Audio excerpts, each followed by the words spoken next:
이 시간에 우리가 함께 봉독한 예레미야 6장 10절 말씀으로 말씀 안에서 개혁이라는 말씀을 선포해 주실 텐데요. 저희 21일 특별 새벽 기도회 때 오셨던 강사 목사님이십니다. 조상연 목사님이시고요. 저희 침례교회 담임으로 계시고요. 성경 통독 레제나 하우스 대표로 계시고 도전 성경 천독이라는 책도 쓰시고 실질적으로 구약 500독 신약 천독을 하신 목사님이십니다. 그래서 여러분 오늘 말씀의 능력으로 회복되시기를 축복합니다. 우리 목사님 모실 때 박수로 환영하겠습니다.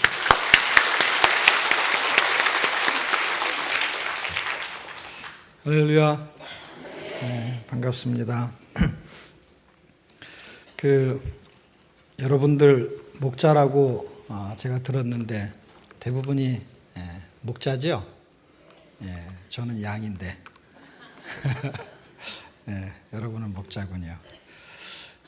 예레미야라는 선지자가 BC 600년경에 사역을 했습니다. 예레미야서를 많이 혹시 읽어보셨나요? 예라고 대답을 해야 되는데 예레미야. 예레미야 선지자가 요시야라는 이스라엘이 남유다 북이스라엘로 이렇게 갈라졌을 때 이제 북이스라엘은 아수르의 722년에 멸망하고 이제 히스기야가 남쪽에 잔존왕국으로 남아 있을 때 이야기예요. 그때 이제 남유다의 13대 왕이 히스기야고 므낫세가 14대, 그 다음에 15대가 아몬이고 그 다음에 아주 유명한 선지자가 등장하는 예레미야 선지자하고 같이 사역을 했던 왕이 한 분 있었는데 그 왕이 요시야라는 왕입니다. 이 왕이 굉장히 중요한 왕입니다. 왜 그러냐면 열왕기에 나오는 그 통일왕국 시대가 지나고 분열왕국을 시작하게 될 때에 두 나라가 이제 첫 왕이 있을 거 아니에요? 그 분열왕국의 첫 초대 왕이 여로보암, 르호보암 이렇게 구분이 됩니다. 자, 그때 솔로몬 때문에 이제 나라가 둘로 분열하게 되는 큰 계기를 맞이하게 됩니다. 그때 나라가 둘로 분열될 때 북쪽은 10지파로 나눠주고 그 다음에 이제 남쪽은 이제 유다 지파만 홀로 남게 되는 거예요. 그럴 때 이제 둘로 갈라지면서 그 이름이 참 끝에 이름이 똑같이 그렇죠. 쌍둥이처럼 그렇죠. 그래서 북쪽의 왕 이름은 뭐죠? 여로보암이에요. 왜 그럴까요? 10개로 나눠준다 그랬으니까 열로보암이죠. 한국말로 이렇게 땡겨서 쓸 수도 있죠. 그렇죠? 열로보암. 열이잖아요. 그리고 남쪽은 하나만 남겨준다 그랬죠? 르호보암. 굉장히 쉽죠. 그렇죠? 성경은 한국말로 해석이 다 돼요. 그렇죠? 홀로 남아있어요. 르호보암. 이렇게 출발했을 때 여로보암의 죄가 굉장히 극심했거든요. 여로보암은 어떤 죄를 졌냐면 하나님이 원하지 않는 길로 백성들을 인도했어요. 왕이라는 것은 어떤 의미로 말하냐면은 그게 좋은 나라든 나쁜 나라든 결국은 목자예요. 목자. 똑같이 백성은 양이니까 결국에는요. 그 어디로 인도했냐? 우상 숭배로 인도했어요. 우상 숭배로 인도했을 때 그때 누구 이름이 나오냐면 요시야라는 이름이 나옵니다. 놀랍죠? 그때가 몇 년이냐면은 BC 930년경이에요. 930년경인데 요시야라는 사람은 BC 640년경에 왕을 합니다. 그러면 적어도 몇 년 차이가 나냐면 300년 차이가 나요. 벌써 300년 전에 하나님께서 요시야, 아들을 낳으리니 이름을 요시야라 하라 이렇게 써 있어요. 그 요시야를 등장시키는 거예요. 언제부터? 이미 나라가 둘로 분열된 초기에부터 요시야라는 사람이 와서 개혁을 시작하겠다라는 것입니다. 자, 그런데 정말 300년쯤 지나가지고 요시야라는 사람이 딱 나타났어요. 히스기야 시대 지나고 이제 남쪽만 탈락 남아있는 요 시기에 어마어마한 하나님의 개혁을 이뤄냈던 사람 중에 한 명이 요시야예요. 그 사람한테는 하나님이 뭐라 그랬냐면 요시야 같은 사람은 전에도 없고 후에도 없을 것이다 이렇게 말했어요. 사실은 우리는 남유다의 개혁을 등장시키며 히스기야라는 이름으로 성경 공부를 많이 해왔어요. 근데 성경은 요시야를 더 중요하게 생각합니다. 근데 성경 공부하는 사람은 히스기야를 중요하게 생각해요. 참 희한하죠, 그렇죠? 예. 자, 어쨌든 지금 뭐 제가 역사를 가리키려거나 공부하려는 게 아니고 역사의 맥락을 좀 알아야 되는 내용의 테마가 흘러가요. 이 예레미야는요, 한 40년 동안 선지자 사역을 해요. 어떻게 알 수 있느냐? 그냥 성경 읽기만 해도 가능해요. 왜 가능하냐면 성경에서 다 한 절, 두 절의 설명을 다 해놨어요. 이 요시야가 왕을 했을 때에 한 640년에 이제 출발을 하지만 요시야 원년 있고 1년, 2년, 3년 이렇게 횟수를 말할 때 한 13년쯤 됐을 때에 예레미야가 선지자로 사역을 한다. 이렇게 출발하는 게 예레미야서예요. 일장에 나와 있는 거야. 뭐 그걸 뭐 굳이 연대표를 들먹으려서 공부할 필요도 없어요. 왜냐하면 성경이 잘 설명해 주고 있기 때문에. 자, 그런데 언제까지 하느냐? 시드기야 11년 5월까지 한다. 이렇게 써 있습니다. 그러면 지금 16대 왕서부터 20대 왕까지가 지나가면은 이스라엘의 남유다는 완전히 없어져요.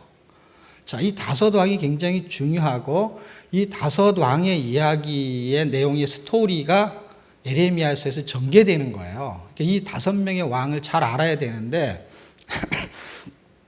요시야는 이제 키 포인트로 아는 거고 나머지 네 왕을 이해해야 되는데 네 왕 중에 두 왕은 3개월밖에 왕을 안 해요.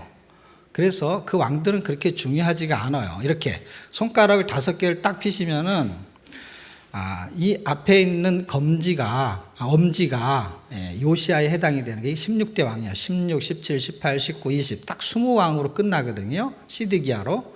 그러면 이 왕이 죽고 나서 이 왕은 609년에 죽어요. 그래서 총 31년 정도를 나라를 다스리게 됩니다. 예, 바로한테 죽게 되죠, 그렇죠? 바로 누구한테? 자, 그러면서 이제 왕들이 세워지는데 이렇게 격이 있어요. 이렇게 둘씩 짝이 있단 말이에요. 이렇게 격으로. 이 짝으로 있는 게 신기하게도 이렇게 짝은 처음 출발부터 짝은 3개월밖에 못 해요. 그 다음에 격으로 된 짝은 신기하게도 딱 11년씩 해요. 자, 그런데 3개월씩 하는 거는 사건이 별로 진행이 안 되겠죠. 그렇죠? 11년씩 하게 되는 이 왕이 하나는 여호야김이고 하나는 시드기야예요. 지금 이 스토리를 설명하면 재밌어요. 재밌는데 그러면 이제 이 이야기하고 이제 목자 세미나는 끝나야 돼요. 그렇지만 이 역사적이고 정치적인 배경을 알아요. 이 정치적인 배경도 흘러가거든요. 시드기야의 정치 여기에 흘러가거든요. 그 다음에 하나님의 통치가 흘러가요. 하나님의 통치는 어떻게 흘러가냐면 예레미야를 통해서 흘려보내요. 그런데 정치를 하는 시드기야가 하나님의 통치를 안 받는 거예요. 그러면서 나타나는 현상이 뭐냐? 백성들이 고난을 당하는 게 나타나는 거예요.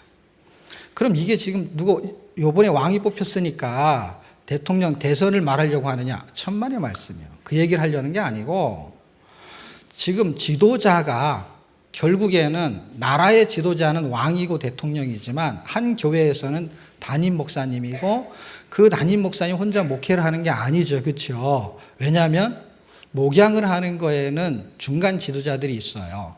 예배소서의 말씀에 보면은 하나님께서 하나님의 백성들을 온전하게 하고 하나님의 그 자녀로 바르게 세우기 위해서는 목사와 교사로 주셨으니 예배소 4장 12절의 말씀이에요. 이 말씀이 결국 뭐냐면 목사, 영어로 말하면 패스터, 교사 똑같은 어원을 갖고 있어요. 다시 말하면 목양자다 이 말이에요. 동일한 거예요. 그러니까 내가 갖고 있는 어떤 기준이 빗나가면은 나하고 나를 따라오는 양들이 있잖아요. 그 양들을 다른 길로 인도하게 된다는 거예요. 바른 길로 가려면은 그 바른 길이 어떤 길인지를 들어야 되는데 이 소리를 듣지 못한다는 거예요. 근데 오늘 우리 본문의 내용이 한 절밖에 안 하고 있지만 예레미야서 전체를 제가 설명하고 싶은 마음은 굴뚝 같은데 시간이 소뚜껑 같아가지고 한 2시간 정도는 줘야 되는데 세미나 하려면 그렇죠. 그래서 이걸 해야 되나 말아야 되나. 그래서 해야죠, 그렇죠? 자, 어쨌든 하나님의 메시지를 받은 예레미야 선지자가 약 40년의 메시지를 전해요. 이 예레미야서의 기준으로만 볼 때. 왜냐하면 640년의 왕을 한 요시야가 13년일 때 선지자 사역으로 시작을 해요.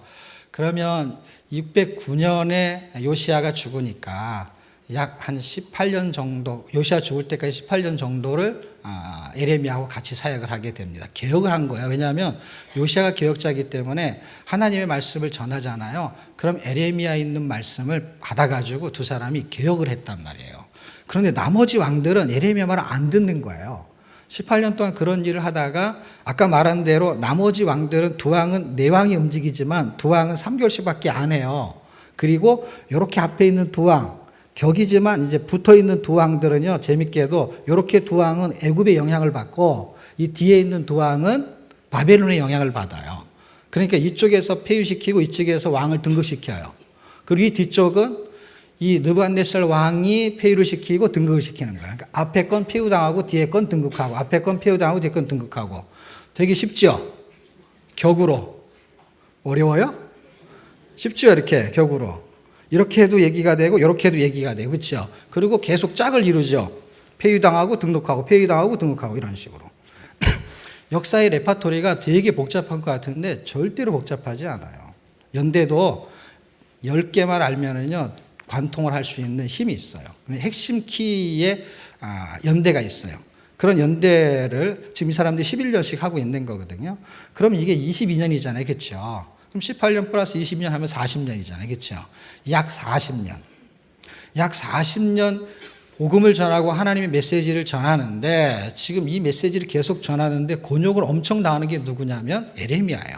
왜 곤욕을 당하냐면 우리는 지금 핍박 시대가 아니기 때문에 목회자가 아니면은 목자가 메시지를 잘 전하고 뭔가 가르침을 받을 만한 내용을 전하면 굉장히 환영을 합니다. 좋은 정보를 제공하거나. 사실 우리가 전달하는 정보는 애를 어떻게 잘 가르칠 수 있느냐, 자녀교육법, 이게 목자가 하는 일은 아니잖아요. 그렇죠? 예를 들면 목회자가 하는 일이 아니잖아요. 그러니까 어떻게 하면 주식을 사가지고 돈을 잘 벌 수 있느냐, 이 정보를 주는 게 아니잖아요. 그렇죠? 결국 목자가 주는 정보는 에레미야가 주는 정보하고 동일한 정보예요. 어떤 정보예요? 하늘의 정보를 전달하는 거예요. 그 하늘의 정보를 전달하는데 너무 신기하게도 우리가 한 절밖에 안 읽었지만 내가 누구에게 말하며 누구에게 경책하여 듣게 할꼬. 안 듣는다는 게 사람들이요. 왜 안 듣냐?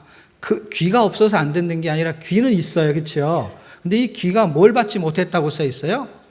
할례를 받지 못했다는 거예요. 그래서 할례라는 의미는 우리가 다 알잖아요. circumcision. 그래서 어떤 원형을 가위로 잘라내는 건데 그게 남자의 표피의 생식기의 일부예요. 그래서 그거는 죄를 잘라내는 거예요. 그렇기 때문에 마음의 할례를 설명하는 거예요. 골로새서 2장 11절의 말씀이죠.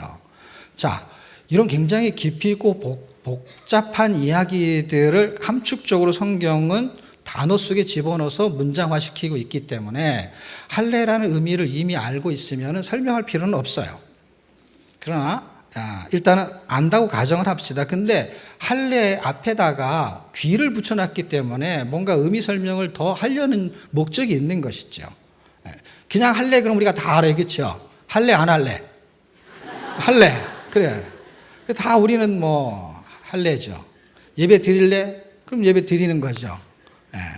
자, 근데 귀의 할례를 받아야 된다는 거예요. 귀의 할례를 받지 못하게 됐을 때 나타나는 현상은 어떻게 되느냐? 듣지 못한다는 거예요.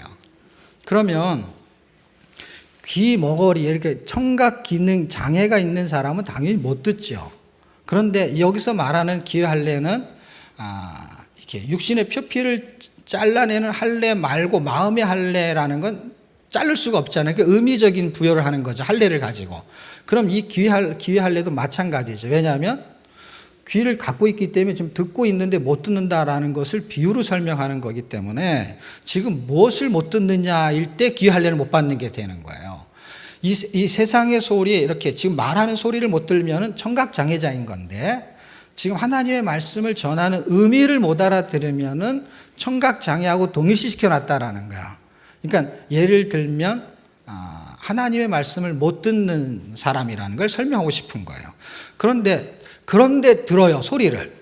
자, 보세요. 의미는 못 듣지만 소리를 들어요. 그렇죠? 소리를 들었는데 그 의미를 모르니까 뭘로 듣냐면 욕으로 듣는다, 이렇게 써놨어요.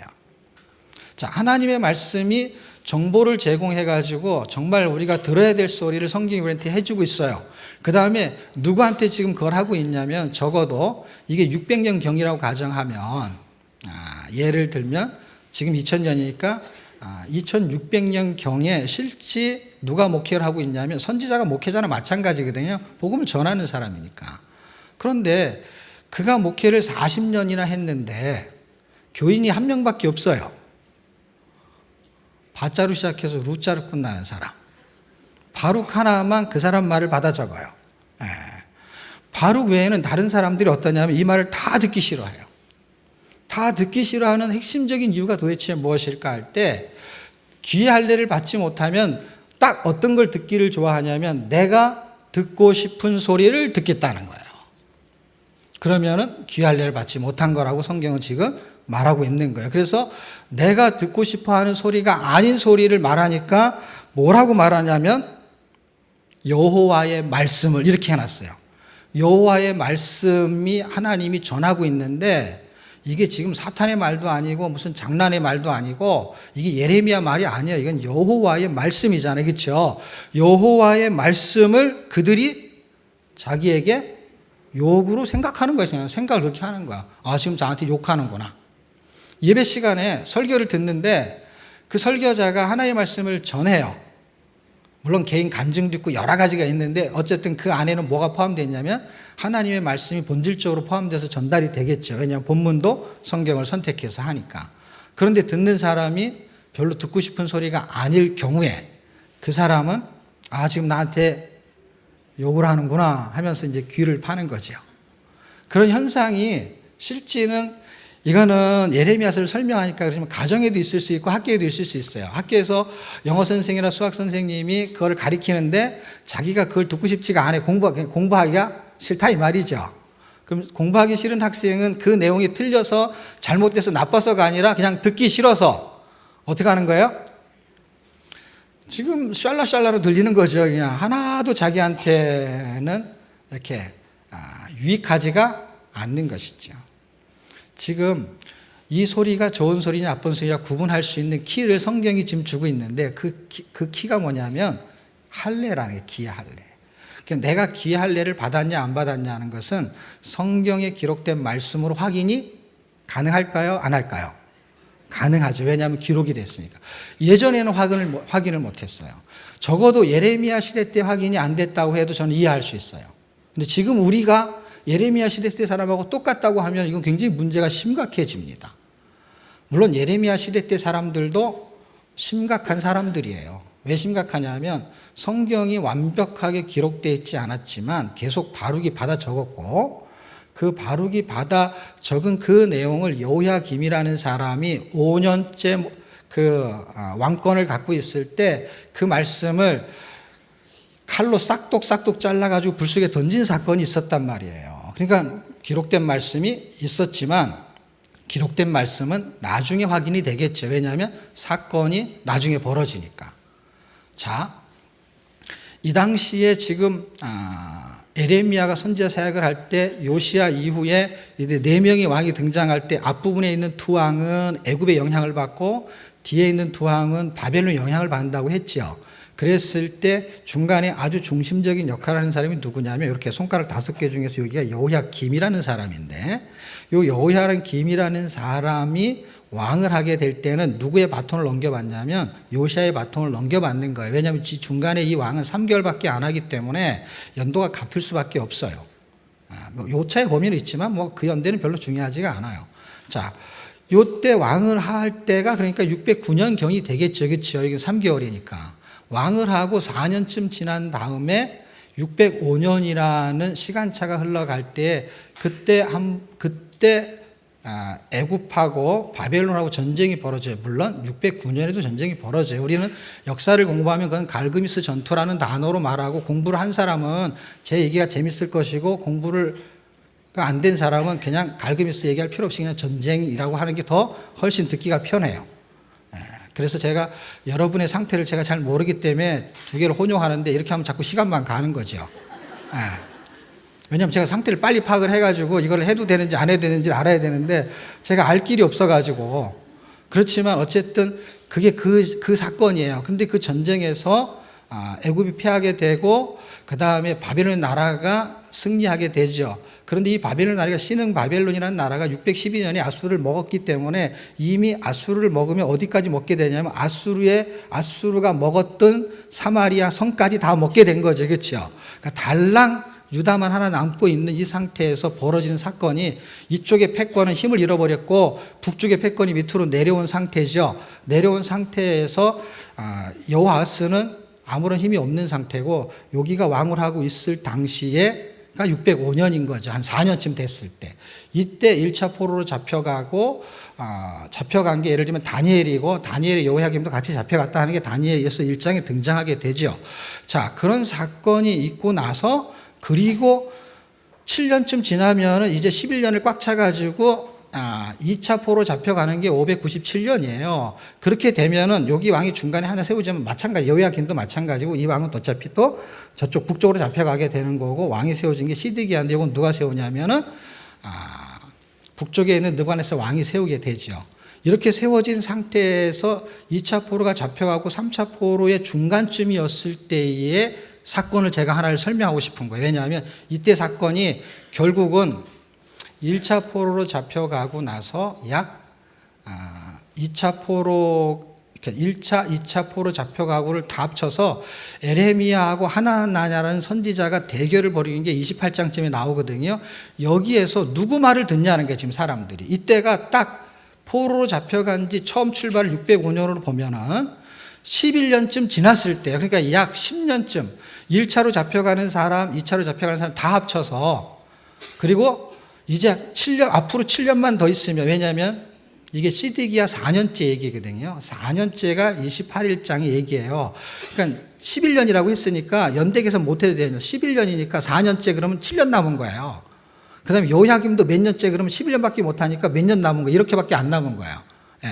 자, 그러니까 11년밖에 안 된 상황에서 하나님은 뭐라고 말씀했냐면은 계속해서 25장, 29장에 두 번이나 바벨론의 포로로 잡혀가야만이 살 길이 열린다, 이렇게 말했어요. 그러니까 하늘의 정보가 세상에 관여해가지고 열광 중에 움직이는 이 세태 속에서 강대국한테 포로로 잡혀가라는 거예요. 왜냐하면 이 사람들은 안 잡혀가고 싶어요. 왜 그러냐면 아수르가 강성해가지고 북쪽을 먹었을 때에, 그때 어떤 일이 벌어졌냐, 히스기야가 왕을 했을 때 사내립이 위에서 내려와요. 다 알고 계시는 거죠? 예. 또 설명 안 해도 되죠? 그 연대를. 내려올 때 무슨 일이 벌어지냐면 이사야하고 큰 마음을 먹고 기도해가지고 아수르 군대를 물리치는 사건이 벌어졌어요. 그러니까 어마어마한 군대, 18만 5천 명이라는 어마어마한 이스라엘 아수르 군대를 한 번에 초토화를 시켰어요. 누가? 하나님이. 그러니까 하나님이 그럴 리가 없다는 거예요. 왜 그럴 리가 없냐면 역사를 갖고 있어요, 이 사람들은. 어떤 역사? 아무리 큰 강대국이라도 그 강대국을 이길 수 있는 게 누구예요? 하나님이니까. 자기들은 힘이 없어 못 이길 수 있어요. 그렇지만 하나님을 믿으면 이길 수 있다는 거예요. 근데 그 하나님이 포로로 잡혀가라고 한 말을 믿질 않겠다는 거예요. 왜? 그럴 리가 없다는 거예요. 누가? 하나님이 그럴 리가 없다는 거예요. 그런데 예레미야를 통해서 하나님은 포로로 잡혀가라는 거예요. 이유가 있었는데 그 이유를 몰랐던 거예요, 이스라엘 백성들은. 이유가 뭐냐면, 왜 18만 5천이라는 사람들 속에서 살려뒀냐? 그것도 이유가 있었어요. 이유가 뭐냐면 다윗하고 한 약속을 지키기 위해서 살려둔 거고, 그 다음에 이번에 포로로 잡아가라고 한 것은 이유가 또 있는데 이유를 모르는 거예요. 왜냐하면 그들은 바알과 같은 우상을 섬기고 있었기 때문에 하나님은 그 우상에서 회복을 시키기 위한 방법으로 포로로 잡혀가는 걸 선택하신 거예요. 그래서 원인은 있었는데 그 원인은 회개하지도 않고 계속해서 하나님은 절대로 그럴 일이 없다는 거예요. 그럼 하나님의 의도를 눈치챌 수가 없는 거예요. 그러니까 그 기가 하나님이 어떤 뜻으로 말했는지 그 기가 소리는 듣지만 그 의도를 정확하게 파악을 못하는 기인 거예요.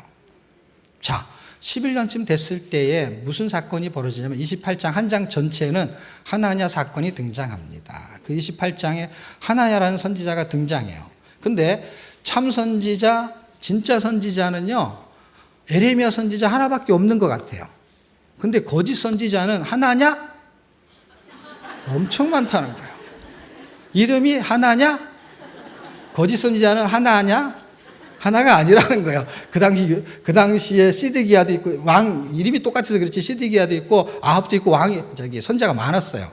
그 중에 하나냐? 선지자가 등장을 해요. 그래서 이 선지자가 뭐라 그러냐면, 하나님이 자기한테 말씀을 줬대요. 그리고 목자가 되게 중요한 거예요. 왜냐하면, 왜 중요하냐면, 성경에 기록되지 않은 상태에 아직은. 왜냐하면 말씀을 받아가지고 그걸 기록을 해요. 기록을 하고 그것이 시간이 지나서 확인이 돼서 야, 이게 이 말씀대로 됐구나 해서 성경이 정경화된 거잖아. 진짜 하나님의 말씀이 증거가 돼서. 그런데 두 사람이 말하고 있을 당시에는 아직 사건이 벌어지지 않는 거고 그냥 예언을 하는 것이죠. 그런데 하나님이 예레미야를 통해서 준 예언은 뭐냐면 70년 포로를 이야기했어요. 25장, 29장에 두 번이나 반복해요. 자, 그러면 70년인데 아직 10년밖에 안 지났어. 제가 왜 연대를 말하냐면 시간차를 이해해야 되기 때문에 그래요. 시간차. 왜냐하면 그 시간차가 굉장히 중요해요. 왜냐하면 아직도 몇 년이 남았어요? 60년이 남았어요. 60년이 남았는데 만약에 자기 가족이나 아니면 자기 친척의 일부가 잡혀갔다고 가정해 보십시오. 자기 생전에 만날 수 있어요? 없어요? 만날 수 있는 방법이 있어요. 자기도 잡혀가면 돼.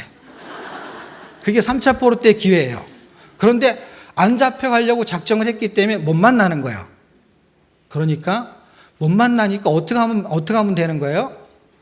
빨리 돌아오면 되는 거죠. 그렇죠? 그 28장에 하나님은 사람이 뭐라 그러냐면 하나님이 자기한테 말씀을 줬는데 2년 안에 돌아오게 하시겠다는 거예요.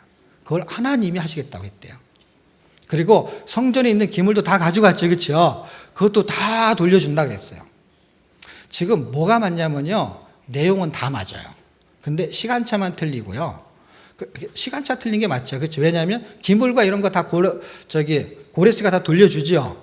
돌려주기 때문에 맞아요. 다 맞는데 뭐만 틀린 거예요? 연대 시간만 틀린 거예요. 그럼 보세요. 아직도 60년이 남았다라는 걸 믿고 싶겠어요?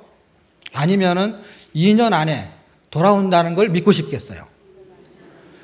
제가 그 당시의 백성이라고 해도 믿고 싶은 거는 뭐예요? 2년인 거예요. 2년이라고 해서 좀 죄송합니다. 할 수 없어요. 2년이라고 써 있어서 할 수 없어요. 어쨌든 2년이에요. 우리가 만난 건 2년이라고. 네? 지난번에도 만나고 이번에도 또 만나고. 네. 자, 그런데 기록되기 전에 그 이야기를 듣는 거에서는 우리가 듣고 싶은 소리가 믿고 싶은 거예요. 그럼 누구나 그거는 인지상정인 거예요. 왜?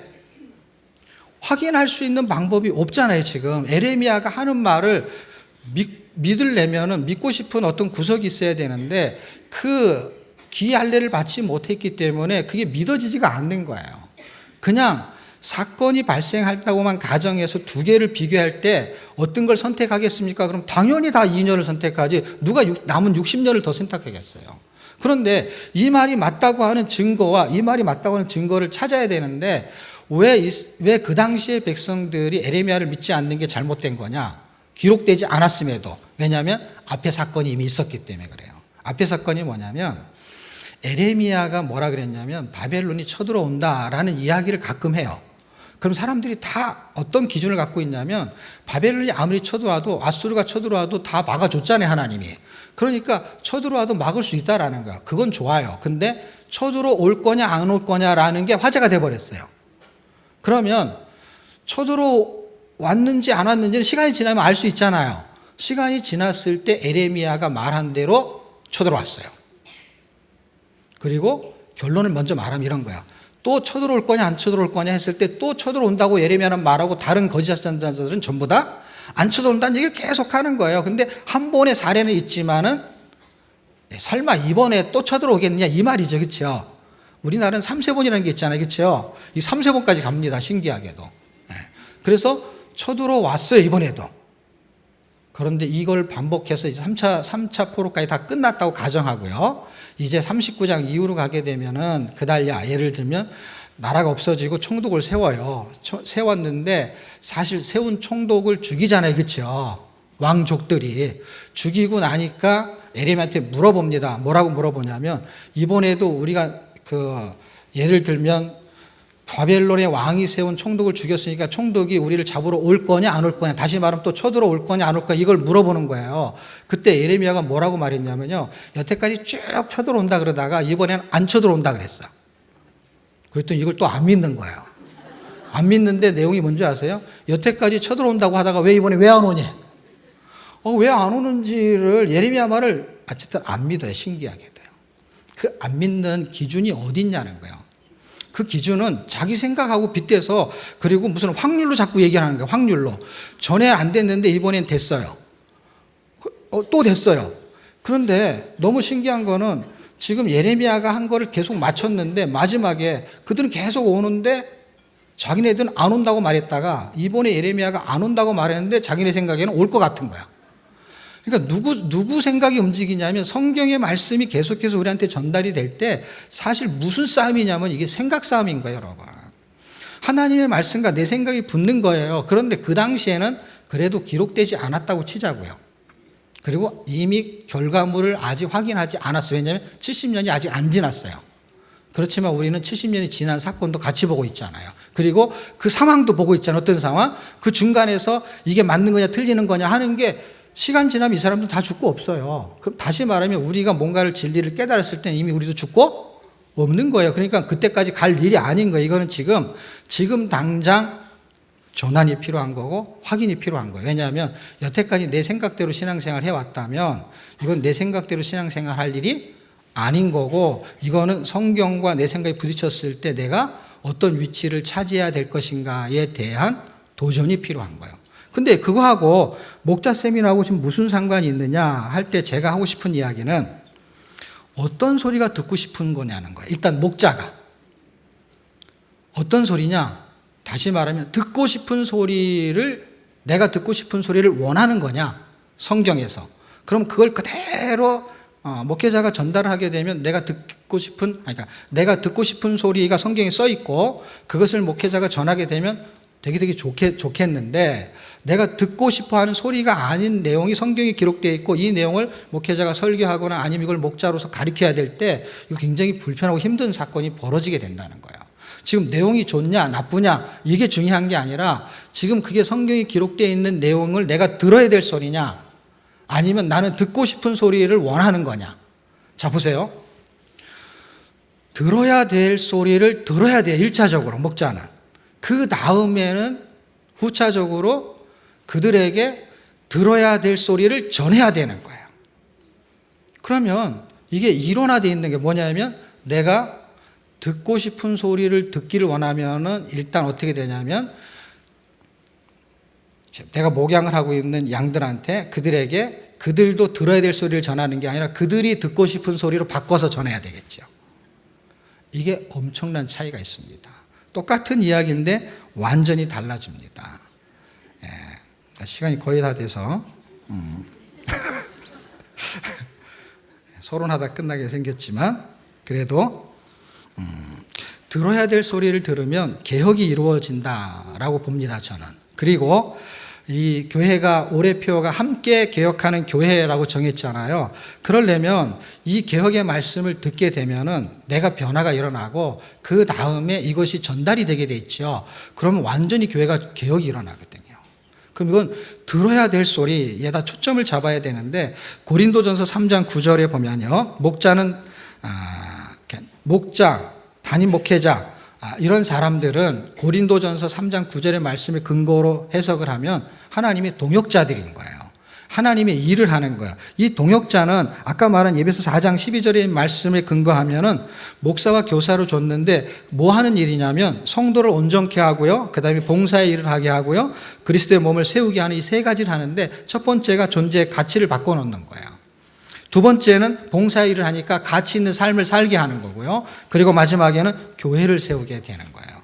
이게 동역자가 할 일이라고 봅니다. 그랬을 때 중요한 거는 동역자는 같은 비전을 품고 같은 목표를 향한 사역을 해야 되는 거예요. 일체감을 가져야 됩니다. 다시 말하면 목회 비전과 목회 철학과 같은 마음을 품고 따라가야 되는 것이죠. 그런데 고린도전서 1장 10절에는 고린도 교회가 분쟁이 일어났기 때문에 어떤 메시지를 전했냐면 같은 말을 해야 되고 같은 마음을 품어야 되고 같은 뜻을 품어야 된다라는 이야기를 했어요.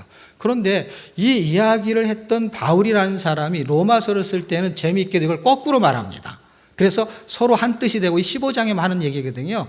이 15장쯤 가게 되면은 이 로마서가 말해주는 1장에서 11장은 복음을 전하고 12장부터는 복음의 삶을 사는 거예요. 사는데 핵심 키워드가 뭐냐면 산 제물로 사는 건데 산 제물로 사는 거에 가장 힘든 게 12장의 원수를 사랑하는 거예요. 13장에 가게 되면 권세에 복종하지만 이웃을 사랑하는 거, 이것이 율법을 완성시키는 거래요. 그런데 14장에 가면 믿음이 연약한 사람들을 담당해야 된대요. 그런데 15장에서 이야기를 해요. 15장에서 하는데 15장은 뭐냐면 믿음이 연약한 자의 약점을 담당한다는 거예요. 그러면 그 약자의 그보다 강한 자는 어떤 위치냐면 목자에 해당이 되는 거죠. 왜냐하면 목자가 약한 사람을 세울 수는 없잖아요. 그렇죠? 그럼 뭐라도 강한 부분이 있는 거죠. 믿음으로도 좀 난 사람이 세워져야 되니까. 그런 사람들이 세워졌을 때 같은 뜻을 품어야 된다는 거예요. 같은 마음을 가져야 되고 같은 입, 거기는 로마서는 한 입이라는 단어를 쓰고요. 고린도전서는 같은 말을 써요. 똑같은 뜻이겠죠. 결국은 하나나 같은이나 서로나. 그럴 때 마지막에 끝날 땐 입으로 끝나요. 자, 약자를 담당하는 강자가 해야 될 말이 있는데 그 말은 뜻이 마음으로 전달돼서 말로 나오는 거거든요. 그럼 그 뜻이 뭐냐는 것이죠. 그게 저는 하나님의 뜻이라고 봅니다. 하나님의 뜻이 전달이 되고 그랬을 때 일체감을 가지고 교회는 개혁이 일어나게 돼 있죠. 그러면 지식을 전달하는 전달자가 아니라 목자는 지식을 전달하는 유인물 배포하고 그걸 그대로 읽어주는 정도로 끝나면 안 되고 이건 지식의 전달자고 진리의 전달자가 되어야 합니다. 그러면 은혜로운 사람, 성숙한 사람은 듣기 좋은 말만 하는 것이 아니라 들어야 될 소리를 반드시 전해야 되는 것입니다. 귀에 대한 얘기를 하나만 더 하고 마쳤으면 좋겠는데요. 사람의 귀는 작은 소리보다 큰 소리를 더 잘 들을 수 있습니다. 그런데 상황이 달라지면 그렇지 않습니다. 왜냐하면 엄마가 시장에서 어린아이를 잃어버렸어요. 그런데 시장에서는 장사하는 사람들이 지금은 잘 모르겠는데 옛날에는 마이크 같은 거 듣고 소리를 고래고래 지르면서 자기 물건을 파는 경우도 있어요. 아니면 막 박수를 치거나 골라 막 이렇게 하는 사람도 있고요. 그러면 그 소리가 시장은 되게 시끄럽잖아요. 어쨌든. 그런데 엄마는 어떤 소리가 들리냐면 어떤 구탱이에서 어린아이의 울음소리가 들리는 거예요. 왜냐하면 그 소리에 집중하기 때문에 그렇습니다. 자기 아이를 찾아야 되기 때문에 작은 소리를 더 잘 들을 때가 있다는 것입니다. 저는 어떤 사람의 연인이 미치도록 사랑을 하게 되면 두 사람이 대화를 하느라고 딴 데서 시끄럽게 떠드는 소리가 잘 안 들릴 수 있다고 봅니다. 그러면 똑같습니다. 하나님의 말씀도 저는 똑같다고 생각합니다. 내가 성경을 읽는데 내가 듣고 싶은 소리가 있잖아요. 그 소리가 아이를 찾아야 될 엄마일 경우에는 작은 소리지만 아이의 소리가 들리는 거죠. 그 다음에 사랑하는 연인이 속삭이는 소리가 다른 사람의 더 큰 소리보다 그 소리가 더 잘 들리는 것처럼 성경에서 내가 그런 소리를 듣기를 원하는 사람은 진리가 들리는 것이고 그렇지 않은 사람은 진리가 질리는 것이에요. 이게 성경에 있는 대로예요. 요한복음 15장에는요. 진리를 통해서 저희를 거룩하게 해달라고 해요. 그러면서 뭐라고 써있냐면 아버지의 말씀은 진리니이다 이렇게 써있어요. 저는 이게 진리라고 생각합니다. 그래서 진리입니다. 그래서 질리는 사람이 있고 진리가 질린 사람이 있고 진리가 질리는 사람이 있어요. 발음이 비슷해요. 단어는 틀린 거 아시죠? 그렇죠? 예. 그러니까 하나님의 말씀이 정말 듣고 싶은 소리에 집중해서 그 진리를 듣기를 원하는 사람은 그 소리가 달콤한 소리로 들리는 거고, 그렇지 않고 엄마의 잔소리 같이 뭔가 선생님의 듣기 싫은 소리를 계속하는 거, 물론 그 소리가 잘못된 건 아니고 내가 귀에 할 얘기가 없어서 공부하기 싫어서, 아니면 뭔가 부모님이 말하는 게 삐딱선을 타서 듣기 싫어하는 거는 내용하고 상관없이 나한테 문제가 있었던 것이죠. 그러니까 듣기가 싫은 거죠. 그리고 내 귀는 원래 소모주 귀가 아닌데 내가 듣고 싶은 소리가 있었어요. 그 소리가 뭐냐면 내 아이를 찾아야 되기 때문에 그 소리가 이상하게 들리는 거예요. 그렇다면 성경이 지금 우리에게 말해주는 문자의 글자는 똑같지만 내가 사모하고 그 소리를 듣기를 원하는 사람은 반드시 거기서 진리의 소리가 들리게 된다는 것입니다. 그러면 목자와 양도 마찬가지고, 그 다음에 목회자와 목자, 왜냐하면 탑 리더가 목양의 철학을 갖잖아요. 철학을 갖는 게 결국 올해는 함께 개혁하는 교회라는 비전을 갖게 된 것이죠. 그럼 어떻게 하면은 그 비전을 이룰 수 있느냐 하는 생각을 같이 가져줄 때 그 소리의 진심을 들을 수가 있는 거야.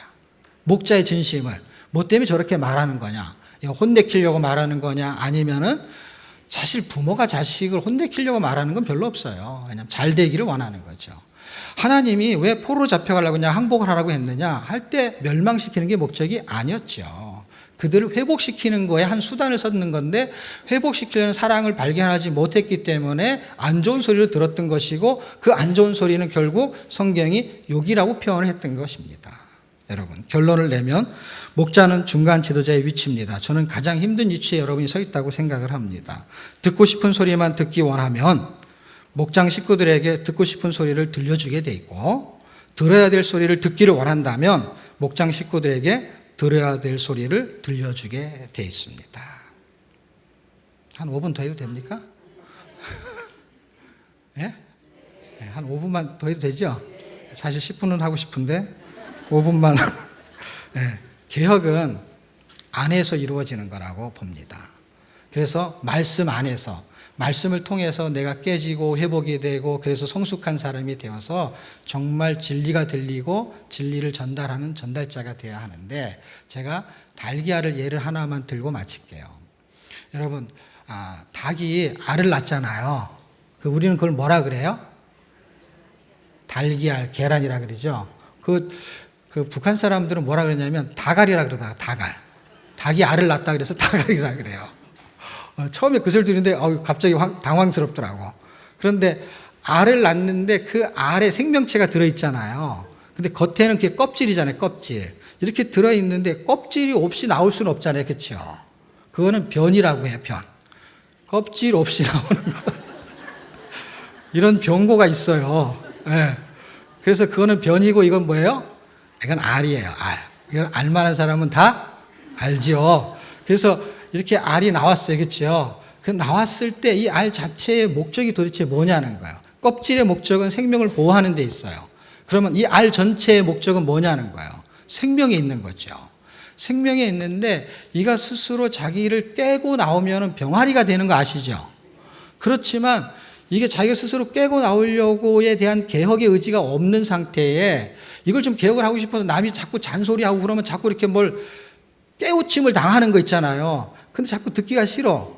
근데 자꾸 깨우침을 당하면 이상하게 욕으로 들린단 말이에요. 그래서 남이 이렇게 딱 깨잖아요. 그럼 후라이가 되는 거예요. 이 차이가 엄청나게 커요. 깨지는 건 똑같은데 차이는 완전히 틀린 거예요. 병아리가 될 거냐, 후라이가 될 거냐는 차이는 안에서 깨지냐, 밖에 언젠가 깨지게, 이건 깨지게 돼 있는 거거든요. 깨지는 거니까 어차피 하나님이 내가 개혁을 안 해도 어떻게 해요? 하나님이 하세요. 그런데 성경을 통해서 하나님은 우리를 개혁하기를 원하세요. 하나님이 멸망시키고 작정했어요. 그러니까 잡혀갈 거는 맞는데 어떻게 잡혀갈 거냐는 거예요. 항복하면 살 길이 있다고 반드시 얘기했어요.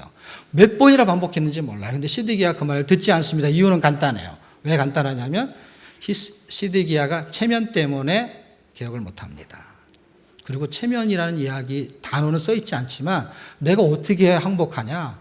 그럼 그 전에 1차, 2차 잡혀간 사람들이 있는데 그 사람들한테 내가 이게 체면이 뭐가 되냐? 이 이야기 하느라고 항복을 못했어요. 그리고 그를 독대하면서 만나가지고 있었던 사건, 이게 네헤미야 전체 이야기예요, 사실은요. 근데 왜 제가 이 한 절을 가지고 예레미야 전체를 이야기하냐면 이 예레미야 전체의 분위기가 뭐냐면 들어야 될 소리를 듣지 않아가지고 심각한 어려움을 당했다는 거예요.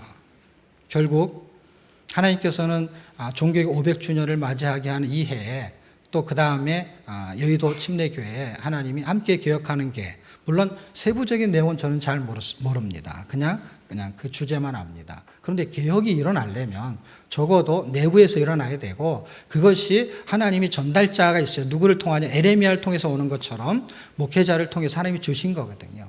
그것이 성경에 위배되지만 않는다면은 그 소리를 달갑게 듣고 그 권위에 순종하면서 그 말씀에 따라서 여러분의 그 양들을 옳은 길로 인도하는 그런 목자가 되시기를 주의 이름으로 축복합니다. 기도하겠습니다. 하나님 감사합니다. 여의도 침례교회 목자가 듣고 싶은 소리보다 들어야 될 소리를 듣고 하고 싶은 소리보다 말해야 될 소리를 전해 말씀 안에서 개혁이 일어나는 목회 동역이 이루어지기를 축복하며 예수님의 이름으로 기도드렸습니다. 아멘. 귀한 말씀 진심으로 감사드립니다. 광고 드린 내용 중에 제가 수정을 해야 될 내용이 있어서 먼저 드리겠습니다. 온 세대가 드리는 예배는 오는 주일이 아니고 마지막 주일입니다. 28일입니다. 수정합니다. 기억해 주시길 바랍니다. 우리 말씀을 생각하면서 찬양 하나님 앞에 드립니다. 삶의 작은 일에도 우리가 하나님 앞에 하나님이 원하는 삶 살기를 소망합니다. 우리 찬양 하나님 앞에 드리고 우리 조상희 목사님 축도로 예배를 마치겠습니다.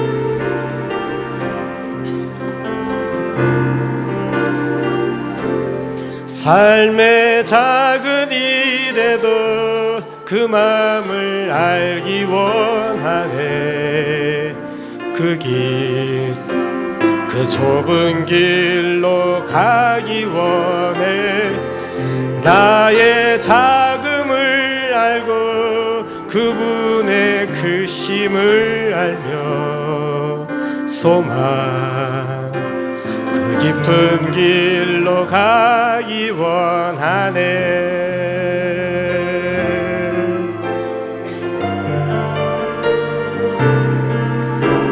저 높이 솟은 산이 되기보다 여기 오름직한 동산이 되기. 내 가는 길만 비추기보다는 누군가의 길을 비춰준다면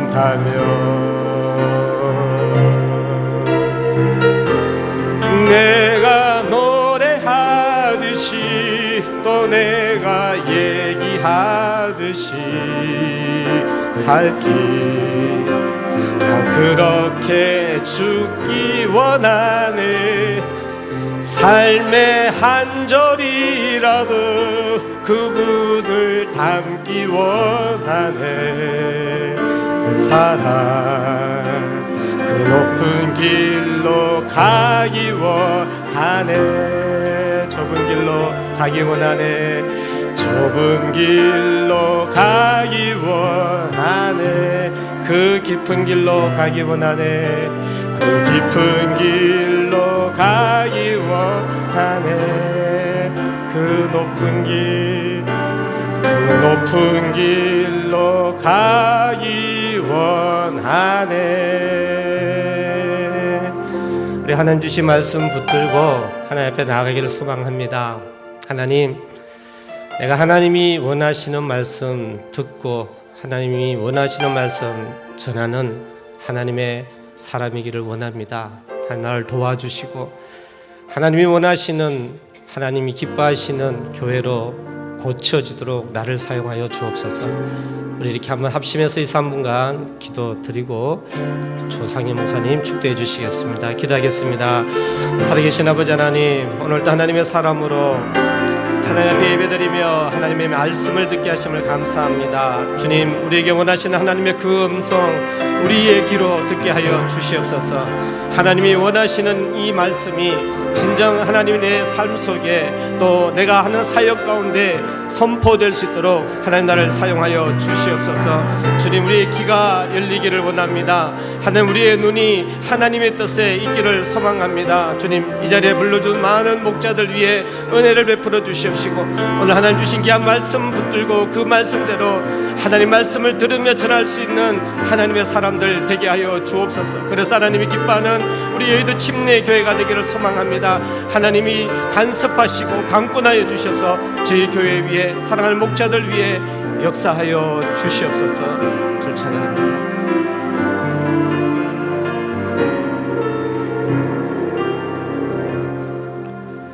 이제는 우리 주 예수 그리스도의 은혜와 하나님의 사랑하심과 성령님의 교통하시는 임마누엘이 하나님이 사랑하시는 여의도 침례교회와 목자들 위에 그 목양 위에 영원토록 함께하기를 주의 이름으로 축원하옵나이다. 아멘.